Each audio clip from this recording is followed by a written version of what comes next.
Welcome into the Skinny Podcast. It's the weekly potpourri edition. I'm Richard Skinner, local12.com digital sports columnist and editor with Rick Broering. As always, it's presented by Blake, the attorney Maisland. We got a lot of local topics of sports to talk about.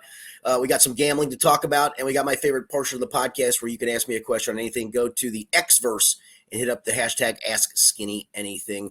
Rick, another week plugging along. The Reds have been officially eliminated, and we're already a series deep into the Major League Baseball playoffs, but we've got lots more to talk about in addition to that. Yeah, we do. We'll start off with the Bengals. They were embarrassed by the Titans last Sunday, 27-3, the final score in that game.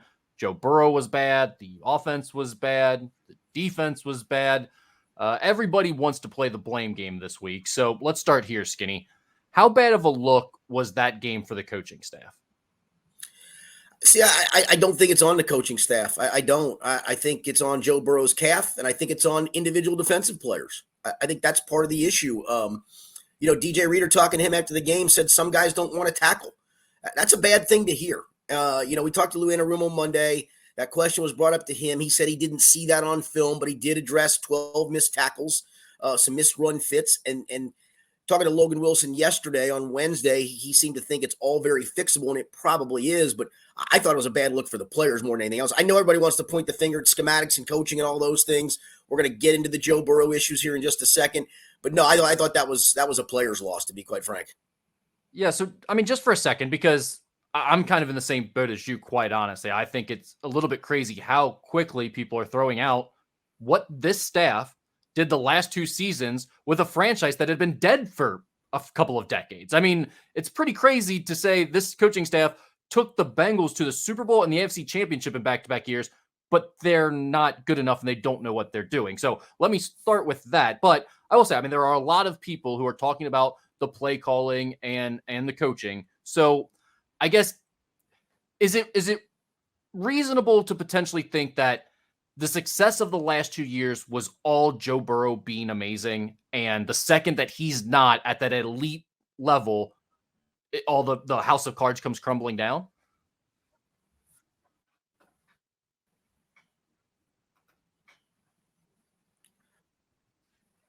I think you can say that about any elite quarterback in this league. That's just what makes them elite, is they are difference makers, for goodness sakes. You are expecting to make magical plays. And a lot of those are done with guys creating and improvising with their feet. Joe Burrow can't do that right now. He's a sitting duck in the pocket. They're trying to game plan and call plays with that calf in mind. And that's why he has the lowest rate of any quarterback and whatever it is for yards per attempt for a quarterback who's attempted over 150 passes in the first 4 games. It's why he's 2 for 22 throwing the ball 15 yards or longer, because he just can't complete those passes at the moment. That's on him. And so just fast forward a little bit, Rick, I'm writing a column, we're doing this on Thursday, of, hey, it's time for Joe Burrow and for the coaching staff to stop worrying about the calf or simply sit him. Either he plays the game the way he has to play it, the way he has played it, or it's not worth keep running him out there and letting him try to play offense the way they're trying to play it. It's completely ineffective. Yeah, so, we can just get into that decision. Obviously, everyone's talking about the should Burrow sit, should Burrow play debate this week. And I said last week, I thought it was crazy that people were willing to punt on the season, because I think basically this decision boils down to 2 things. Does Joe Burrow give you the best chance to win? No. I think that is unequivocally yes. No, I think that's crazy. Not in his current state. Not in his current state. Now he said yesterday on Wednesday, I'm feeling better. It's the best I felt after a game. And maybe it is. We're going to see improved health this week that's going to allow him to do that. But the Joe Burrow we saw this past week, sitting in the pocket, the one scramble where he scrambled and slid after a yard, that's not Joe Burrow. And that's why this offense sucks at the moment. You're playing with a handicapped quarterback. I don't disagree with that. I still think, and you can point to the debate about should they have invested more in a backup quarterback in the preseason when they were seeing how bad Jake Browning and Trevor Siemian look. I think that's a reasonable argument, but we've seen what Jake Browning has. This guy does not inspire any confidence that he's going to be able to go out and win you a game when it matters most. And that's sure as hell. What teammates say. That's not what teammates say. That's not what T. Higgins told us. That's not what Jamar Chase told us. I do not care. Do you really believe that? You really think Jake Browning is a better option than Joe Burrow? Just from a mental standpoint, you really think even Joe with his limited leg usage is a worse option than Jake Browning or AJ McCarron, who's been back for a week? I do. Now, again, I'm hoping this week this is enough. Like he said, he feels healthy, and they're going to cut him loose. And that's the point of my column is if you're going to play him, then he can't worry about the calf. He has to scramble. He has to move in the pocket. You have to allow him to step up into the pocket. He's retreating in the pocket at the moment. Yeah. And to your point, Rick, could Jake Browning get you at least a field goal? Sure, he can probably get you more than that because at least you have the threat of him bootlegging. You have the threat of him dropping back. You don't have him standing in the shotgun, taking a snap, standing there, and everybody's covered because they don't worry about you going down the field. And so by the time Burrow gets to progression number 2, he's a dead duck in the pocket because he can't move. You tell me that's a good option? It's not, and it showcased itself in every ugly way on Sunday. No, I don't think it's a good option. I think it's better than Jake Browning. That's what I think. Quite frankly, I just don't trust Jake Browning in a win or the season is over moment to go out and get you a win. I don't care who they're playing against. I certainly felt that way 2 weeks ago. I felt that, I mean, that's the other thing. They were coming off a win in which they started to look better. So the people are doing this revisionist history of like, why is Joe out there? Well, because they had just won a game with him out there and he was looking better. Why would you not have him out there again? The question. So then here's the question then, and this is the part that's hard because all they're doing is taking Joe's word for it, and that starts to piss me off a little bit too. I mean, did he after the Rams game, was it sore to the point where he did practice in full on Thursday? It was the only practice they had other than walkthroughs. How compromised was he? Maybe he wasn't as compromised on that Monday night and felt better. We saw him have that one bootleg pass to Jamar Chase that looked pretty good.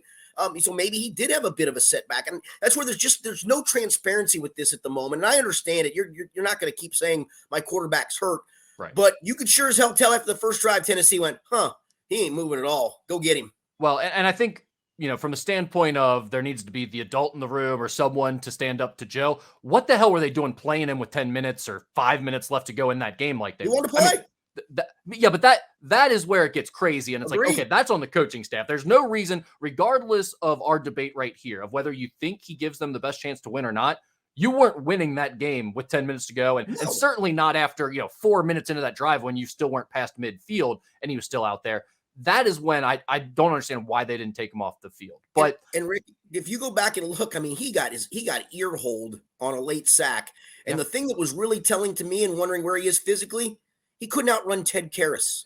I mean, he honestly could not outrun Ted Karras. You mentioned the play earlier where he slid after a yard on the scramble. Yeah. That play that you just mentioned now where he runs into Ted Karras as there's like nothing but green space ahead of him. And he runs into Ted Karras and then kind of stumbles forward.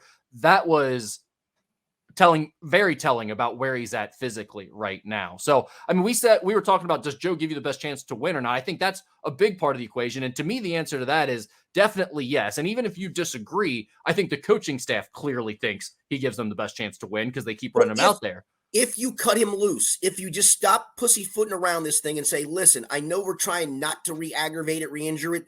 Let's stop playing that game. Either if he's out there, he's playing the game the way he has to play it. And if he's unable to do that, then he sits. Yeah. And regardless of whether that's from a play calling standpoint or what Joe is capable of standpoint in terms of him being a sitting duck back there, I think you need to take that into consideration right now, because I'm not so sure, even if you're calling those plays and letting him cut loose, that he's not going to be a sitting duck. And that's what concerns me more than anything. Even if I think he gives you the best chance to win, I do think you have to take into consideration, are we setting this guy up to get knocked out of the season again and get re-injured? And how many serious injuries can Joe Burrow have before he's just not the same guy anymore? That's the real conversation I'd be having if I was in Paycor Stadium right now. Yeah, I do wonder too, and you go back to how he played on the Monday night. It wasn't great, but it certainly was winning football. He didn't turn, he played winning football that night. And I do wonder if they got lulled into a false sense of, okay, this is not going to be high powered. This is not going to be spectacular, but look at our schedule. We can muddle through this and win a bunch of 19-16 games because our defense showed some life on that Monday night. And then the defense takes a big step back in the Tennessee game. And now suddenly maybe we can't win games like that. And so I'm super interested to see what transpires this Sunday and what this thing looks like, because this either has a ray of hope to it or a complete doom and gloom to it scenario for me. One more thing on Burrow. Was it a strange question to ask if he was going to play? That was a great question, actually. It's funny. I read my friend Paul Dahner's piece off of it, my piece off of it. We basically said the same thing. We kind of set that question up, in our writing. And after I used that quote, I said, that's not a strange question at all, because, and I rolled out every ugly, that's what Paul's like. He's like, at that point, you just roll out every ugly Burrow stat that's out there at the moment, and it fits the narrative. So I think that was clearly Zach wanting to tell everybody, sorry, guys, he's my guy, come hell or high water. We're all going to have to live with it. That's why he said that's a strange question. I mean, okay, but if that's the case, I was wondering, I was thinking it was either that or he had something personal against the person who asked the question. No, it was Kelsey Conway. No. Okay. No. So if it's not a personal thing against the reporter and he was just trying to and he's good about that. He's not a grudge guy. I mean, he'll have his battles with us on occasion, but he's not a grudge guy. Okay, so fair enough. So if he was just trying to get the message across that Joe Burrow is my guy and I have his back, that's silly. No one thinks otherwise in this scenario. We're not saying you should bench Joe Burrow because he sucks and he's not good enough. We're saying, should you not play him because of the situation with his calf and the potential health ramifications of that? I mean, right. You're just being over defensive at that point if you're Zach Taylor. Correct. And I agree with that. Yeah. All right. What the hell is wrong with the defense, Skinny? You brought that up. That has been a mainstay for this team the last 2 years, even when the offense has had their moments of ups and downs. And the defense has been pretty consistent under Lou Anarumo, and they had a lot of guys coming back this year on that defense. Does the absence of Von Bell and Jesse Bates just screw everything up, or what's going on? No, that's an easy narrative for sure, and I don't think Nick Scott's played very well, so there's that as well. But I mean, listen, if you're counting on Von Bell and Jesse Bates to stop the run, you got some real problems, right? So right. That part we have to take out of the equation. Now, I will say there's been some big plays hit down the field, some chunk plays that have been issues.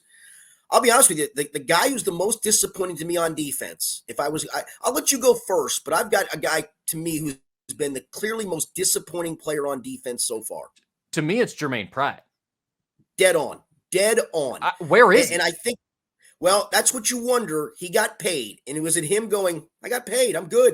And that's what it feels like. He wanted to be a 3-down linebacker. Well, the whole question mark of why do they keep hitting passes in the middle of the field?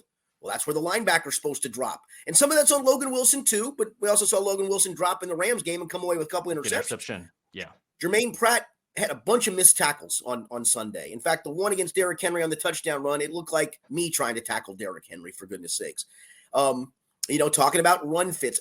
Again, the DJ Reader comments to me are damning. That's a teammate saying some guys don't want to tackle. And he didn't name names, but I think I know who he's alluding to. And I guess that's the danger of doing that, of not naming names, because it leaves everybody open to question at that point, right?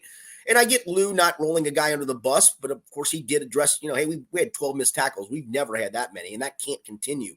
And it can't.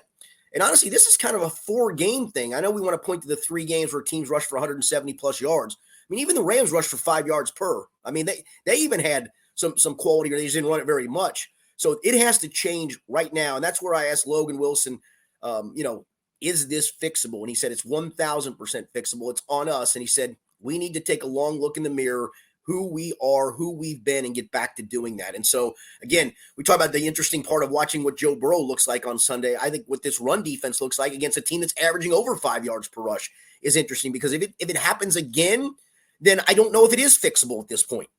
Yeah, and that's where you get concerned, and maybe this goes back into the coaching stuff a little bit. Like, if we're talking about the offensive play calling and Joe Burrow, that's a whole equation that's tough to sort out right now. But if there's a mentality on defense to where these guys aren't tackling, and yet the last 2 years there were no problem with the same guys tackling. Right. And if we're talking about the other thing that's driven me nuts through some of these games is the penalties, Skinny.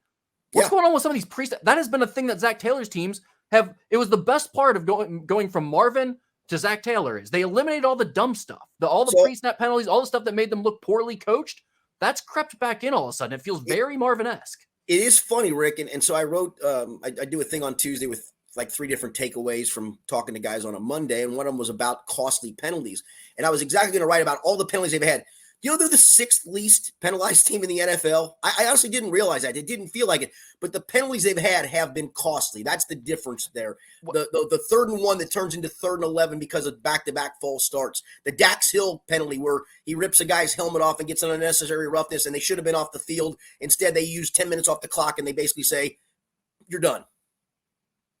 That's the thing. It used to be, okay, they'd get some penalties, but it was in between the whistles.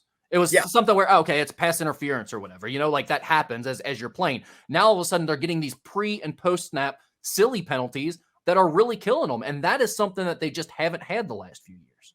Yeah. And that's where it's been a different guy. And so I would say that part's probably correctable. When it's an individual, if it's the same guy, you got to yank the same guy, right? But if it's a different guy on, like the false starts in the Rams game was literally three different guys. It was Tyler Boyd, who I don't even know how many times I've ever heard Tyler Boyd get called for, illegal procedure, illegal motion. Joe Mixon, who I'm not sure I've ever heard, and Orlando Brown, and left tackles occasionally move, but they've all been really costly. And I think part of it too, Rick, is the narrative is there because the margin for error is so slim that any one of these penalties, I mean, Jermaine Pratt had the defensive holding penalty that wiped out DJ Reader's sack, and instead of them kicking a field goal, which it wouldn't have mattered anyway, but still, instead of them kicking a field goal, they keep the drive alive and they score a touchdown. And so it feels like everyone is magnified because they have zero margin for error on any of this stuff at the moment. Well, that's the thing. And when you add that on top of it, okay, yeah, it's a different guy every time, right? But maybe that's just a little bit of a mentality and how sharp and how ready you are. Right. And if you're saying on defense, yeah, it's different guys, but we're all just missing tackles. Well, that seems like a mentality and a sharpness where that's a little concerning to me all of a sudden. I haven't seen that the last 2 years. And again, I would be mostly on your side of this. I'm not here to point fingers at the coaching staff. I think the last 2 years gives them a pass more or less, but there are some concerning things, and I don't understand what. I guess the frustrating part from a fan's perspective is it feels like there's not an answer to any of these things. No, and that you're right. I think that's the disheartening part, right? And because I do think it all starts and stops with the health of Joe Burrow, and we don't know when it's going to look right because it really hasn't. I mean, maybe the second half of Baltimore, and then voila, he tweaks it again. So, and I think that's the other thing you're holding your breath on, even if he starts to feel right, is when does he hurt it again? When did he tweak it again? Also, is this just like the most outrageous muscle tear ever or something? Because it seems like we're way past the point of a calf strain still bothering someone. This thing has lingered forever. Yeah, I know Paul Dehner's done a thing with a doctor in Massachusetts, and she kind of predicted this when he came back to play, even in week 1, that it's not a matter of when, it's not a matter of if, it's a matter of when he tweaks this again, because she thought he came back too quickly from it. So here we are. And really, honestly, we're only 2 weeks removed, 2 weeks plus 2.5 weeks now from him tweaking it in the Baltimore game. So, he sat out a full month the first time he tweaked it, and he hasn't sat out any since this. So I hope it isn't a matter of when again. If it's a matter of, again, somehow get this damn thing to the bye week. You steal 2 wins here at the end of this with a winnable road game and then a home game, and he gets a full week plus to rest that thing up, and then, come out of the bye and you have finally a fully healthy Joe Burrow. I think that's the best you could hope for at the moment. Are you buying the narrative he was trying to sell this week of he's feeling better than he has? I am, because just watching him for a little bit, we only get the first 30 minutes of practice, and it's usually just guys stretching in some position drills. He was doing some stuff mobility-wise on Wednesday. Again, just in drills, no rush or anything, but he was trying to move around and make plants and throws and all of those things. So and he said that's what he's trying to incorporate a little bit more each day this week to see how it feels. So I am buying it, but again, I don't know when a setback might come, and it could come today. It could come in a walkthrough. It could come during the game on Sunday. And that's where that's why I'm at the stage again. If you're going to run him out there, to hell with worrying about this thing anymore. And for him too, brother, I know it probably hurts. If it does, then too bad, then you don't play. And if not, then you play through it and let's go. Because I think you're at the stage of he either plays the way he's capable of playing, if you will. And I mean, being able to do everything, move around, run, scramble, bootleg, all that stuff, improvise, extend plays. And if not, that's where I go back to, if it's not going to happen that way, just sit him. It's not worth it. Yeah. I'm not punting on the season yet. I still think there's a chance that this team could turn it around. I don't think they're as far away as everyone else does right now. But at the same time, I'd much rather punt on this season than have to go through another Joe Burrow serious injury, surgery, rehab, that type of thing in the offseason. So I'm kind of with you in the regard of if you really don't think he can do it, or you think you're opening him up to too many hits and potentially re-injuring him because he's a sitting duck back there, then you probably should sit him. One last question, all of this. Are the Cardinals really as bad as everyone keeps saying? Because I keep hearing Yes. Joe Burrow doesn't need to play. Jake Browning should be able to beat them. But, I mean, they beat the Cowboys. They played some other teams pretty tough. Are they really that bad? Yes, they're really that bad. They are truly really that bad. I will say they've run the ball very well. Josh Dobbs is completing a high percentage of his passes. He's not thrown an interception, so he's playing mistake-free, but their defense is trash. So, I don't know. I'm not in the camp that you throw this game away because you think Jake Browning can win it. I'm in the camp again. I want to be clear on this. It's either you play Joe Burrow the way Joe Burrow has to play quarterback, or you don't. That's where I'm at with this. It's not a matter of throwing this game away or it's an easy opponent. Let's go. No. It's either Joe Burrow can play at Joe Burrow level or he can't. Which one is it? I actually agree with that. I think we just disagree on the part of whether Jake Browning gives you a better chance to win right now or not, regardless. Yeah, back to the earlier question you asked, and it's certainly a valid question. Everybody asked it after the game. It was asked of Joe. It was asked of Zach. I mean, what a better – it's 27-3. You need 3 touchdowns and 3 2-point conversions to tie. You're not coming back at that point. What a nice time to give Jake Browning a couple meaningful drives to see what the kid's got. That's what I tweeted that at the time. I didn't understand. We have all these questions about – I mean, can Jake Browning even handle this at all? We have no idea. Right. We've never seen him in a real game. Why would you not put him in right there with 10 minutes to go to try to lead a sort of almost meaningful drive against a starting defensive unit? I don't understand that. Exactly. But all right, let's move on. The Reds, they finished their season with a winning record at 82-80. They, of course, fell short of the last wild card spot and missed the playoffs. But Skinny, I want you to describe this Red season in a word or two for me. Absolute fun. It was so much fun because of some of the individual things that we got a chance to see. The unicorn, like Ellie De La Cruz doing crazy stuff. You got to see Andrew Abbott come up and pitch. You got to see Graham Ashcraft take a huge step forward, in my opinion. And they hung in there till literally the last weekend on a team with, I think the one night they started 5 or 6 rookies again, and their best rookie, in my opinion. And I guess Spencer Steer was probably the best rookie because he still qualifies as one. But the best rookie, in my opinion, Matt McClain, didn't play down the stretch. And maybe he might have made a difference. So there's just so many good pieces to look forward to. Last offseason, it was, all these guys in the minors, when are they going to come up? When's it going to be their turn? It'll be a couple of years.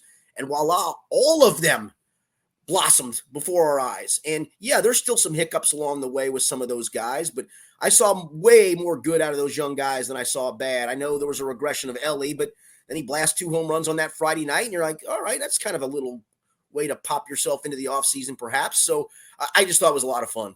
Yeah, I would have said surprisingly fun because I went into this season thinking it was going to be about as bad of a baseball season as we could possibly have in Cincinnati. And lo and behold, it was great. I would also just throw in a little pinch of what if there because of all the injuries to key guys. I mean, you have McClain, you have Ashcraft, you have the Lodolo. If you just have even one of those guys, is it enough down the stretch to get you over the hump and into the playoffs? That would have been cool to see this team get that opportunity.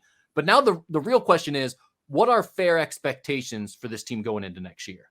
I think playoffs. I think you add whatever pieces you need. I think you invest in the bullpen. I don't even know if you need to go invest in a bat. I really don't. I know that's going to probably send people over the edge, but I'm trying to fit a bat. I like Will Benson. I like TJ Friedl. I like Jake Fraley. I like CES. I like Noelle Marte. I love Ellie De La Cruz. I love Matt McClain. I still, I'm throwing all this out and I'm wondering where Jonathan India fits into that equation. A guy like that, I'm worrying about, do you bring Luke Maley back as a nice backup catcher? Where do you do that? I'm worried about that kind of stuff. And then for sure, go invest in the bullpen. I think that's the part to me is add some more bullpen arms, especially because you got all these kids. Even if Hunter stays healthy, let's just say in a perfect world next year, and this is not going to happen, but Hunter starts every game. Lodolo starts every game. Ashcraft starts every game. Abbott starts every game. Williamson starts every game.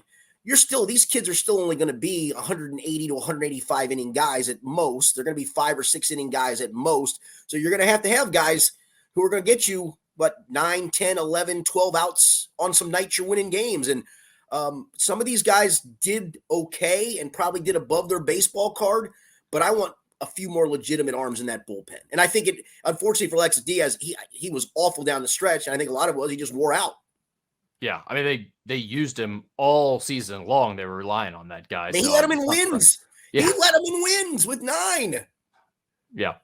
I think if this team doesn't make the playoffs next year, it's fair to say that the front office and or the coaching staff failed at that point. Next year has to be a playoff Yeah, year, right? my only other thing would be if any of these kids take major regression, and I just don't see that happening. I mean, it does happen. We've seen it. We always worry about the sophomore slump and all of those things, but I don't know. I'm expecting Ellie to take a giant step forward. I'm expecting CES to take a giant step forward. I think Noelve Marte might be the best pure guy of the whole bunch, for goodness sakes. And I love everything Matt McClain does, so I don't expect that. But that'll be my only caveat. If some of these kids take a step backwards that you're counting on and should be counting on.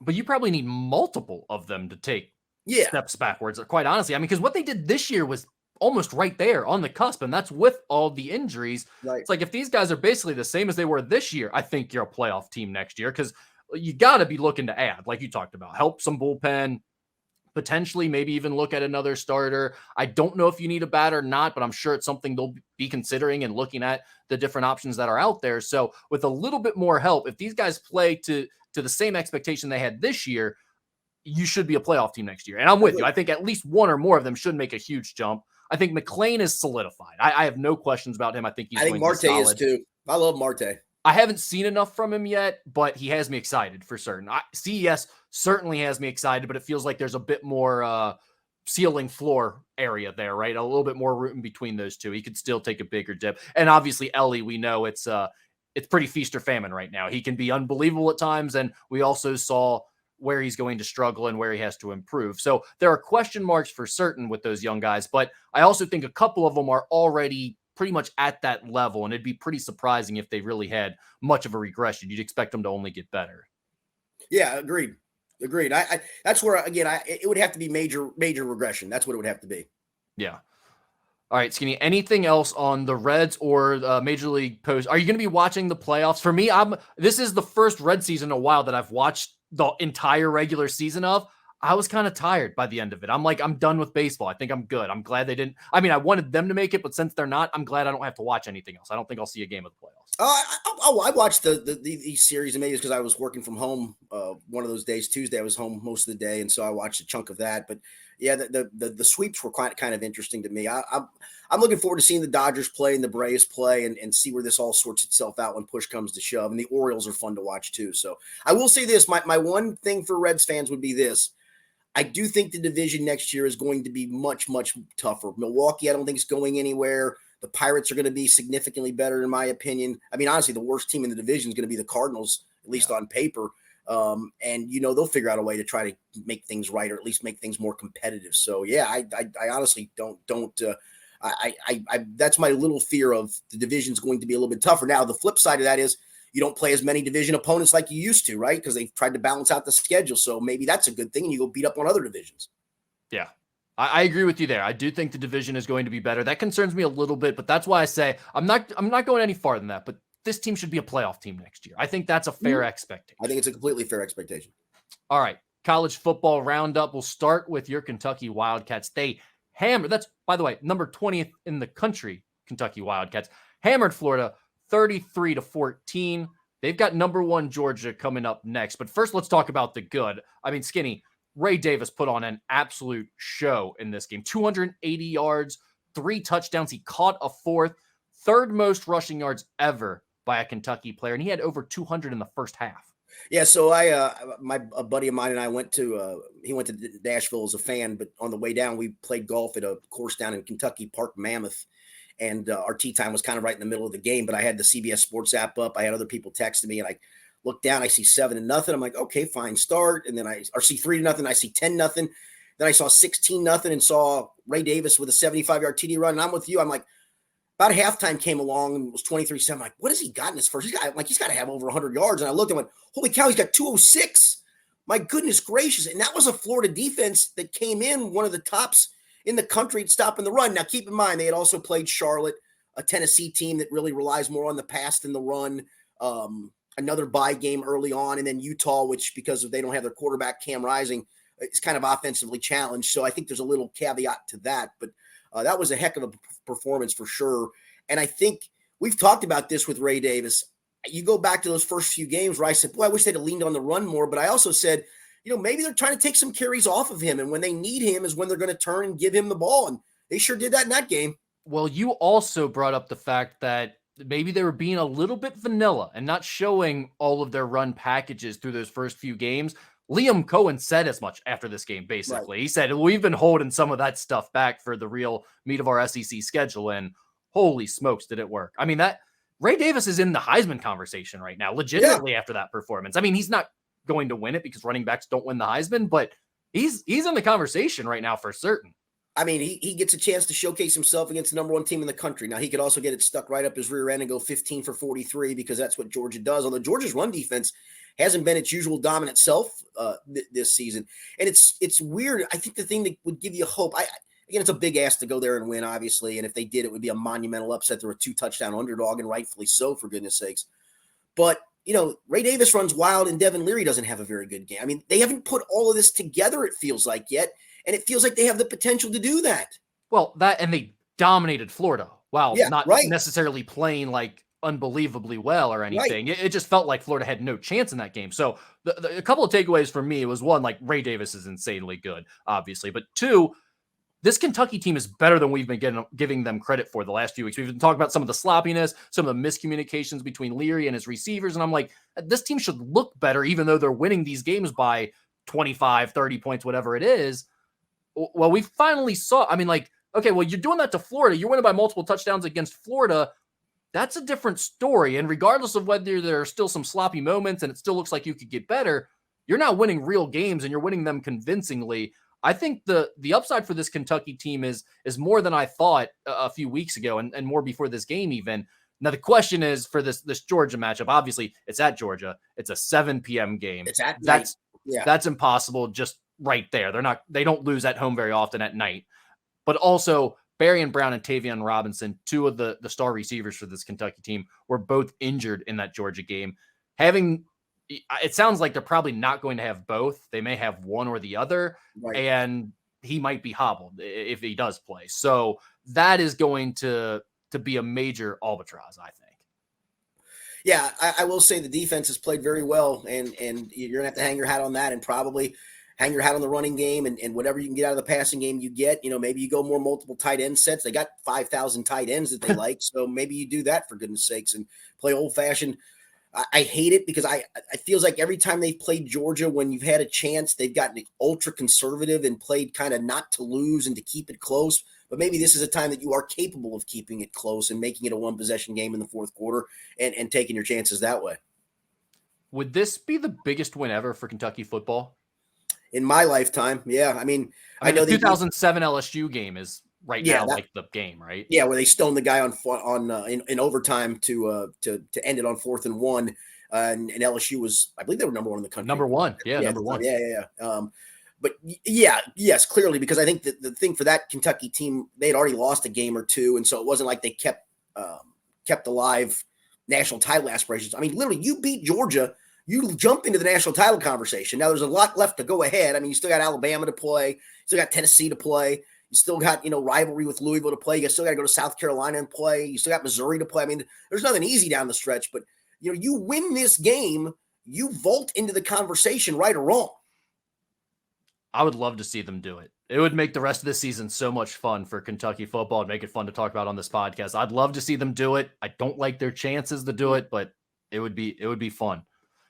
Skinny, BYU beat Cincinnati 35-27. The Bearcats have a bye this week.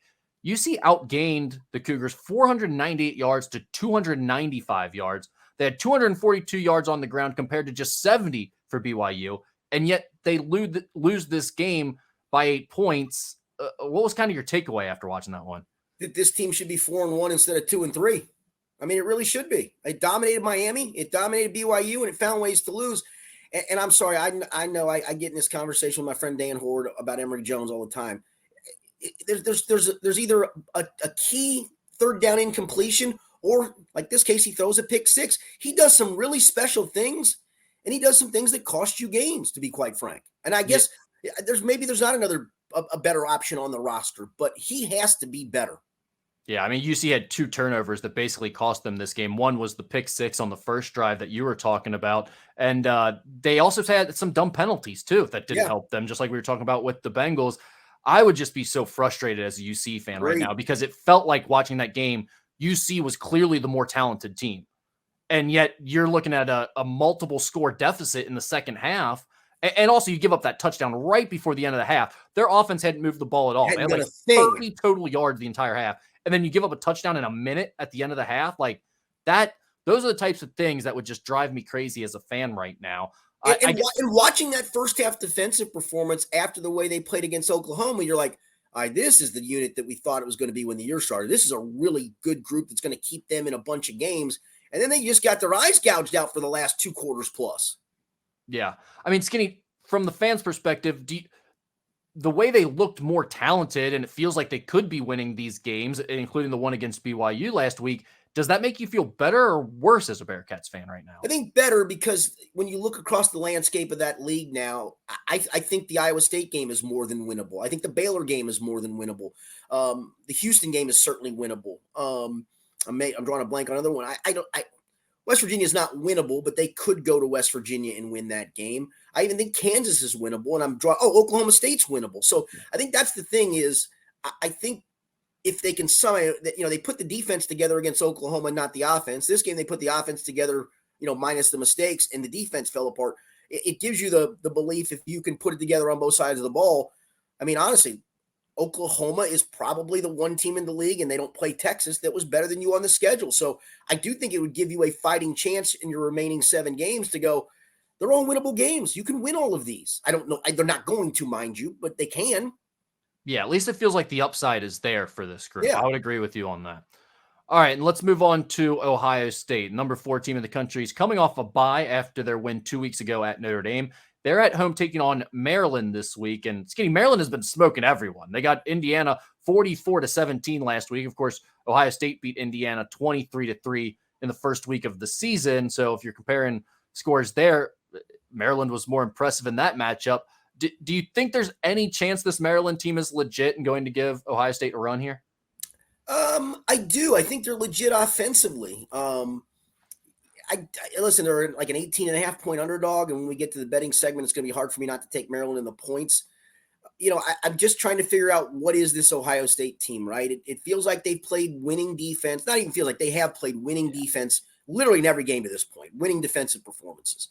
The offense, though, what is it? What are they hanging their hat on at the moment? What do they do consistently well against a decent team? I mean, yeah, they did some great things against Western Kentucky, thanks in part to Western giving them some short fields, and they should dominate Western Kentucky up front, and they did. But what is this team offensively? I think that's fair. And if you're asking me, I would just say lean into that rushing attack as much as you can and rely on this defense, because I do think the defense is elite. I think it's even good enough to get them into the playoff and potentially into a championship game. So I would just lean all into that side of things. It just be that type of team. But this will be a challenge offensively. I will promise you that. This is a good Maryland offense is good. Tagovailoa's brother's good.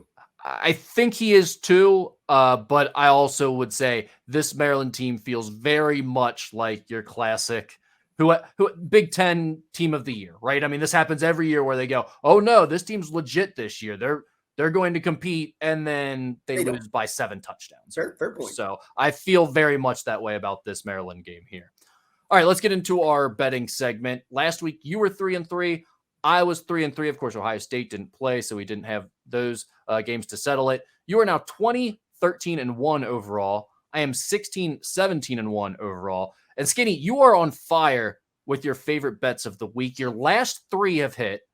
2 of those being 4-team teasers, including this one last week. You had Indy plus 6.5 in the NFL, Philly minus 1.5, Chargers pick 'em, and Dallas pick 'em. Another 4-team teaser hits for you. You got to be feeling pretty good. I am feeling pretty good, and I'll have another 4-team teaser here in just a bit. I'm going back to the well. All right, let's get into the college game. Saturday at noon, we've got Maryland at Ohio State. Ohio State is a 19.5 point favorite. The total is 57. Yeah, I don't think you're going to sweat this as a Buckeye fan, but I also think that it's going to be well within the spread. I'll go Ohio State 27, Maryland 20. All right, so that is going to be Maryland and the under. Yes. I like the under here as well, especially with this Ohio State defense. I think because Maryland's offense has been good, that number is a little higher than it probably should be. I don't think Maryland's going to move the ball against Ohio State like they have been.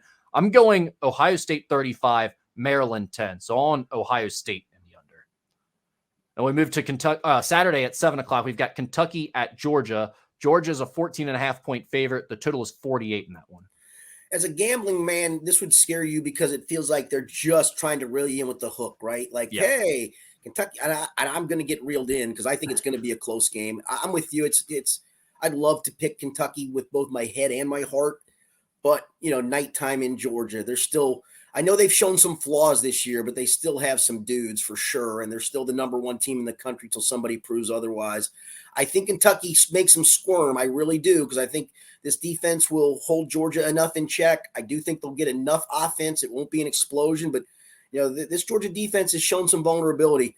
So I'm going to go Georgia 23, Kentucky 20. I think Kentucky plays them that tough. Oh, wow. So that'll be Kentucky and the under for you. Full transparency, I'm probably going to bet on Kentucky in this game because I want to root for them and I want to enjoy watching the game. But for the sake of our pick'em here, I'm seeing exactly what you're seeing, which is the 14.5 is totally a trap. They're trying to hook me in with that.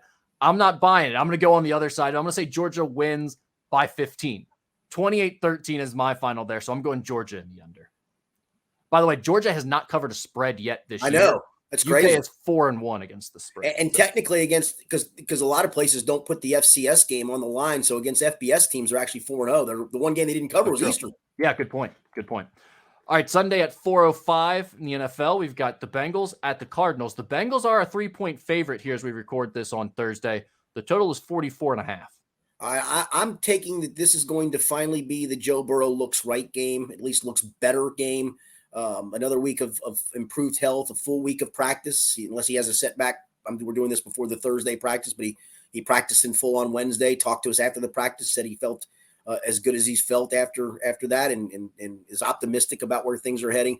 So I think the offense gets a little bit on track here in this one. I'm going to go Bengals 27. What was the total? 44. 27-19. I'm going to go Bengals in the over. All right, Bengals in the over for Skinny. Look, I'm with you on the side of the Bengals winning. I do think they will win this game. I hope the offense looks good, but I don't feel very confident about that yet. I just think they'll have enough to get past the Cardinals. I'm going to go Bengals 21-17, so Bengals in the under for me. Then finally, we have our favorite bet of the week, Skinny. I'm just going with a single game here. I'm taking Notre Dame over Louisville and the points, which is -6.5. I'm going to go with a 14 teaser again. I'm only going to do a 6-pointer this time. I'm going to take Buffalo down to basically a pick 'em at home against Jacksonville. I'm going to take Atlanta up to 4.5 at home against Houston. I think that Atlanta game, honestly, I almost did it by as a single best bet. I know everybody's gaga about Houston at the moment. Pump the brakes a little bit on that. They're still going to win 5 games and not be very good, in my opinion. I'm going to take Indy up to 8 at home against Tennessee, and then I'm going to take Pittsburgh at home against Baltimore up to 10. So that is my 14 teaser of the week. All right, so that's Buffalo down to a pick'em, Atlanta up to 4.5, Indianapolis up to 8, and Pittsburgh up to 10. Skinny's 4-team teaser. He's hit his last 2 teasers, his last 3 favorite bets. So you make the decision. Either it's time to fade him because it's bound to lose, or he's time to fade. That's right. All right, real quick college basketball segment here because we've got a couple of big storylines with UK and one with Xavier. Kentucky and Indiana are going to restart their rivalry on the hardwood, Skinny. They'll play 4 games starting in the 2025-26 season. 2 of those games are at Rupp Arena. 1 is at Lucas Oil Stadium, and the final one in 2028 will be at Assembly Hall. What are your thoughts on the Indiana-Kentucky rivalry coming back? I'm glad. I mean, listen, I know it's probably the old timers in the group like myself who grew up as this being a rivalry game every single year. And I attended many of these. I never got to Assembly Hall, but I actually, when they used to have the Big Four thing with Notre Dame, Louisville, Kentucky, and Indiana, I covered a bunch of those in the RCA Dome at the time. Not even Lucas Oil Stadium, it was the old RCA Dome, for goodness sakes. And as a student, went to a couple Kentucky, Indiana games at Rupp Arena. So to me, this has always been a traditional rival, and I'm glad it's back. I'll give Kentucky this. They got their way in the way this thing was laid out from a scheduling perspective. They technically got they got the 2-for-1 and then got a chance at a neutral site game, which is always good on the resume, for either team that wins that game. And I think Kentucky feels like it's probably going to win that game at the neutral site. So I'm glad it's back. Indiana does have to give some ground, and they did on this because, again, they literally gave up a 2-for-1 and then basically 2.5 to 1.5. So I think it's a win for Kentucky from a scheduling perspective there. They got what they wanted, but I'm glad it's back. I think traditional rivalries are important and always have been, always will be. I mean, I'd love to see Xavier and Dayton find a way to play each other again. I do. Those were always fun. I know you hate Dayton, but I think that's an easy, great rivalry, and I wish it was back. Well,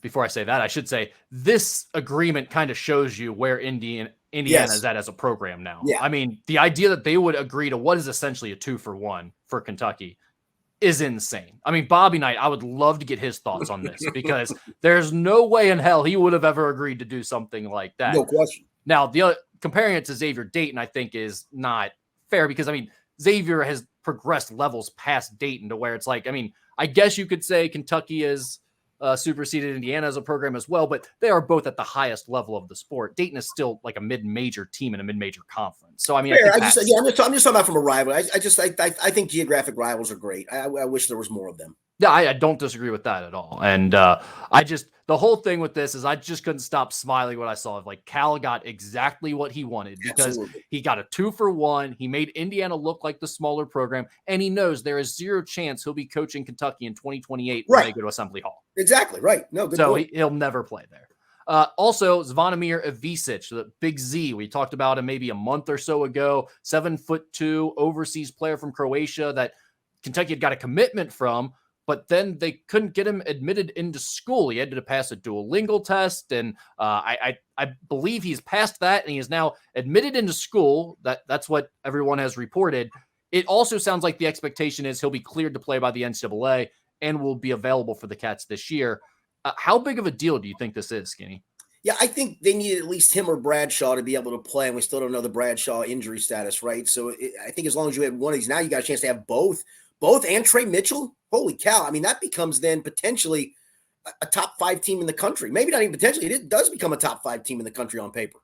Yeah, I mean, Aaron Bradshaw did an interview with Cameron Mills last week where he talked about his injury, and he said he wasn't worried at all when it happened. He's not worried now. Like, he's all good. And he sounded very much like he expects to play this year. Now, obviously, we know all of that can change, and there could be agents and everything else involved that start telling him about what's best for his future. But it seems like they're probably going to have both of these guys, which obviously gives you a ton of talent. It gives you a ton of size, 2 7-footers. And that's assuming Ugonna Onyenso isn't coming back because he had surgery in the offseason as well. Otherwise, you'd have 3 7-footers. I guess my question is, we saw them go to Canada and play small ball with Trey Mitchell at the 5 and look really good, look like a more modern offense that's moving the ball around, shooting more threes. Is there any concern that if you have both of these guys, Cal kind of reverts back and plays too many bigs? Yeah, it's going to be interesting. And I don't, maybe if you do play both bigs, he has to swallow hard and play zone too. It'll be fascinating because you're right. It was kind of fun to see what they did, on that trip and the way they kind of played offense. And, you got this size. I mean, you're not going to not utilize it if it's skilled size, right? But does that then bog down everybody else and cut down driving lanes and all of those things? So I think it'll be fascinating to watch how what he does and maybe the skill set. I don't know if Big Z can step out and shoot a bunch of threes. Maybe he is a pick and pop guy. I mean, 7-footers are these days. I mean, Cal keeps acting like he is. He keeps saying he's an inside-outside guy that can shoot it from the outside. Well, he's never really let any of his guys do that in the past, even if they were that type of player in the NBA. They didn't tend to be that type of player at Kentucky. Right. So we'll see if he really gives a big man that type of freedom. But so far, he's saying all the right things in that regard. I'm fascinated by how this Kentucky season is going to play out, and it just keeps getting more interesting somehow. Then at Xavier, I mentioned there was some news. Big man Logan Duncombe, who was a former Moeller player, went to Indiana for his first couple of years, then transferred to Xavier this offseason. He announced on Twitter actually Wednesday night that he has left Xavier's team for health reasons. He's not seeking to transfer. He's just done with basketball and going to take care of himself and remain a student at Xavier. What were your thoughts when you saw this, Skinny? Well, I mean, even when he transferred in, Rick, I thought he was still facing an uphill battle to play. I know he battled some sinus stuff and had, I think, nasal surgery last year, and that kind of limited him a little bit. But he never really got his footing under him at Indiana. And I don't want to besmirch a kid. I just didn't know if he was athletic enough to play at a high level. And maybe he sees the writing on the wall too of, listen, they've got all these guys they brought in. I don't even fit anywhere on the roster. And do I want to just go put myself through all of this to get a cup of coffee in 8 games in the non-conference and never see the light of day in conference? And I'm wasting my time. And it's a hard decision, but I mean, as you know, Rick, the commitment level to play at that level is so high that if your heart's not in it and you kind of see the writing on the wall, if you really can't commit to going through all of that, and I understand kids that opt not to, then it's probably the best thing for him in the long run. Yeah, from a personal standpoint, don't know what he's going through, but certainly Right. hope he gets healed up and feels much better. From a basketball standpoint with Xavier, we saw them in the Bahamas, and he was kind of the last big man in the rotation, maybe even the last player in the rotation. Right. And that was before they added 3 new front court players from overseas in the last couple of months. So, yeah, I mean, I'm with you with the writing's kind of on the wall. I can't imagine he was going to be an impact player or really see the floor much at all this year. So don't think it matters a whole lot in terms of what it means for Xavier's team. But obviously, he had such a great career in high school at Moeller, and big things were expected. So it is kind of big news around this area. All right, let's get into some Ask Skinny Anything. Skinny, the last few Ryder Cups have been home team blowouts. Do you think there should be any changes to the format to make the matches more competitive? What did you think of the Cantley hat situation and the Rory Caddy confrontation? And why are the Euros always more likable? It is funny. They kind of are in a weird way. The Cantley hat situation, from every indication, was completely overblown. Now, maybe it wasn't, but everybody says it was completely overblown. And so that to me might have been the old game of telephone, where something gets started that's erroneous and it goes like wildfire, and it was on the web, so it's got to be true. Now, the Rory dust-up was fascinating to me, where literally Shane Lowry had to shove him into the back of the courtesy car. But I would say, I mean, there was a little gamesmanship there of standing in the line. He wanted to putt it. Let him putt. I mean, what are we doing there? How are we 5 years old? I mean, honest to goodness, what are we doing there?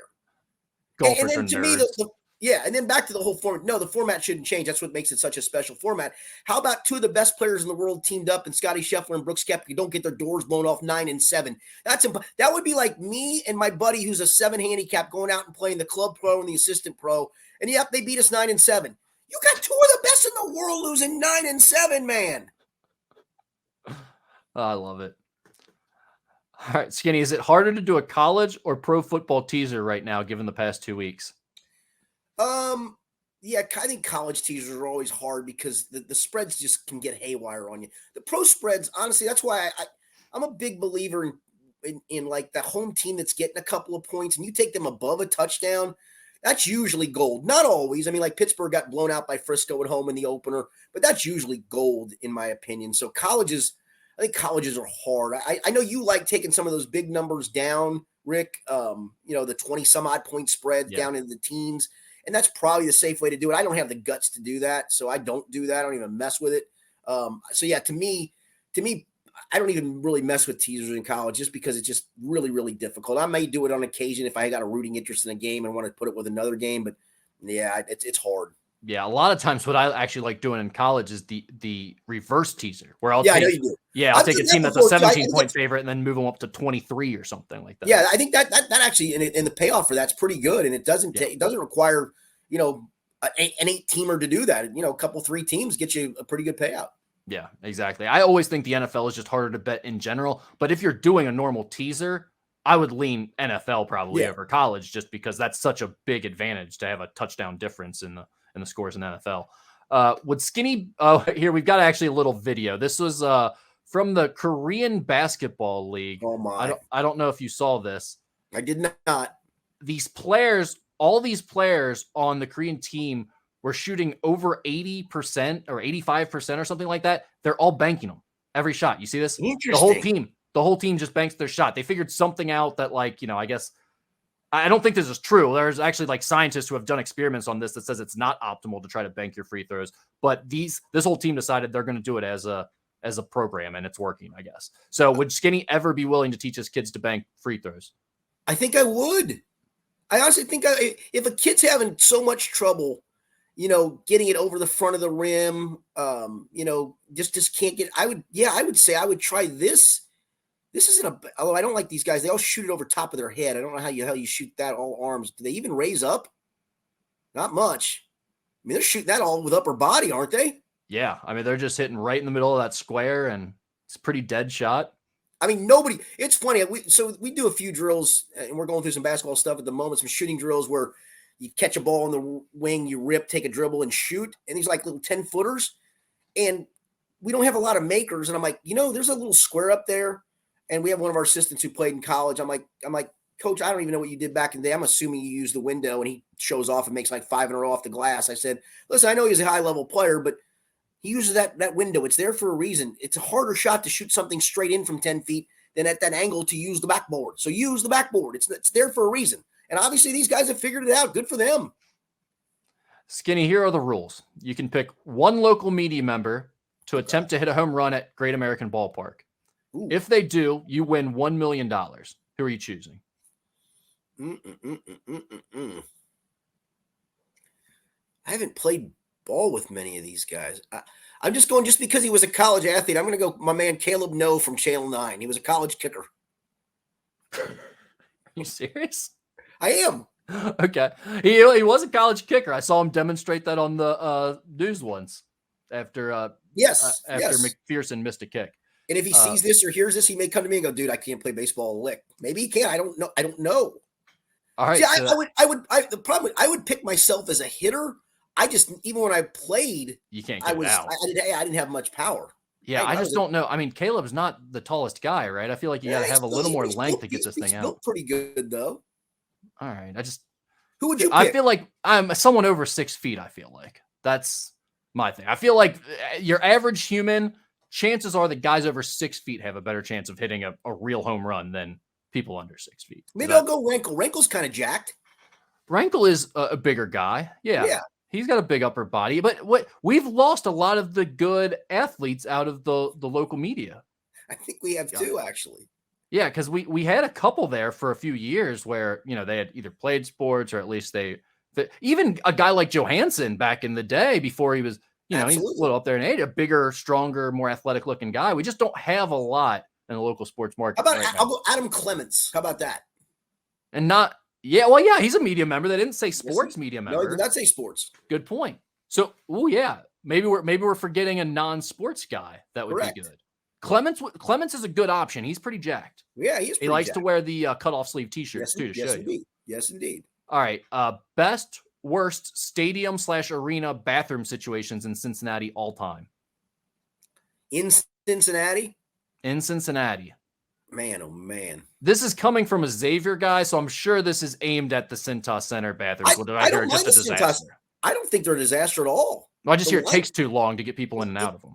It does because everybody's a drinker.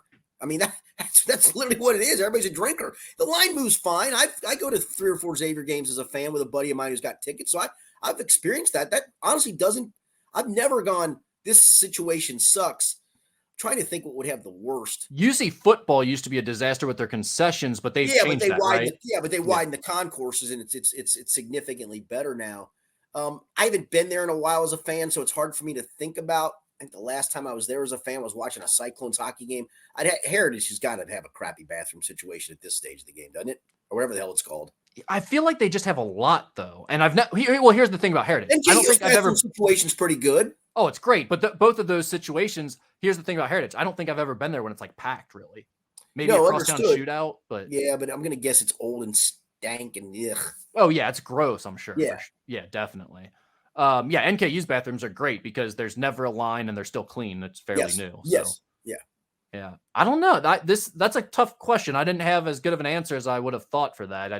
I can't think of any terrible bathroom situations. I'll be honest, I haven't been in Fifth Surge since, other than we practiced there for when we were in the regional tournament. So I went there as on the floor. I haven't actually been to Fifth Third as a theirs fan is fine. Redone it.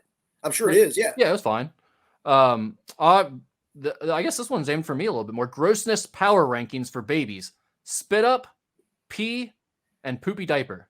How you ranking those?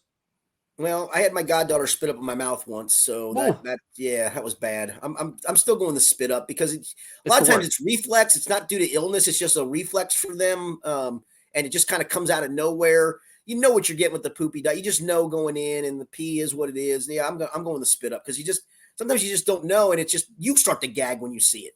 Yeah, and it smells Yeah. weirdly terrible. Formula is a disgusting thing. It is. Formula is just utterly disgusting. Yeah, and the biggest thing is, like you said, you don't know when spit up is coming, so it Right. catches you off guard. It might get your clothes, might get your face. The poop, it's coming. You're going in. Yeah, You it is wear what it is. gloves if you need to, but unpopular opinion, maybe diapers are not near.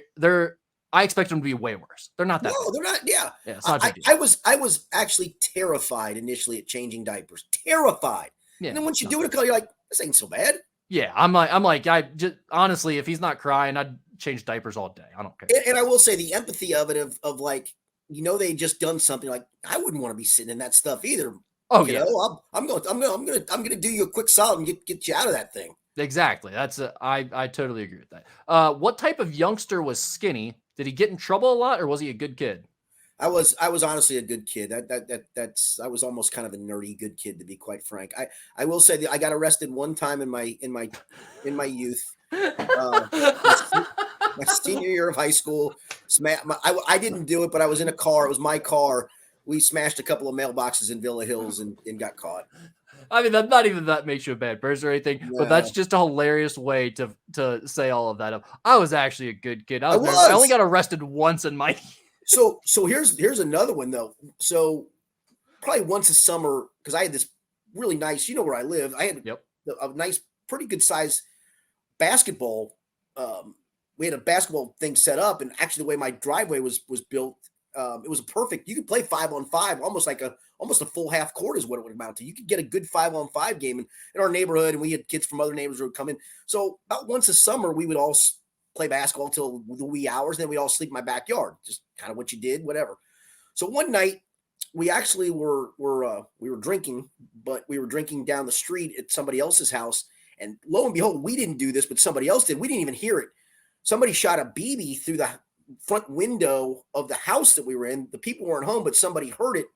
Well, the cops come and we all scatter because we're thinking they're coming for us because we're underage drinking. We're all stupid. Well, back then the Crestview Hills Mall was being built. So a bunch of us went and hid out up there for a while. Unfortunately, one of the dumbasses decides to run back to my backyard and hop in a sleeping bag, and a cop comes up and puts a gun to his head and says, "Don't you move. I'm going to wait for your buddies." And so, we thought the coast was clear. We all come back. And of course, there's my dad with the cop, and that got ugly. And I had to ride all the guys home with him. So that really wasn't me. It wasn't even us. We were wrong place, wrong time. And nothing really even happened to us other than the cop made my dad take everybody home, which of course he was not pleased about. So yeah, I mean, 2 minor incidences. I don't think those are all that major. Other than that, I was a good kid. No, yeah, that sounds right. I see you being, and this is probably how I was described, as kind of Eddie Haskell. No, I really wasn't. Oh, really? Like, No. I was good with all the parents. I was a suck up to teachers and all that Well, stuff. I sure was that. But then I was like running my mouth.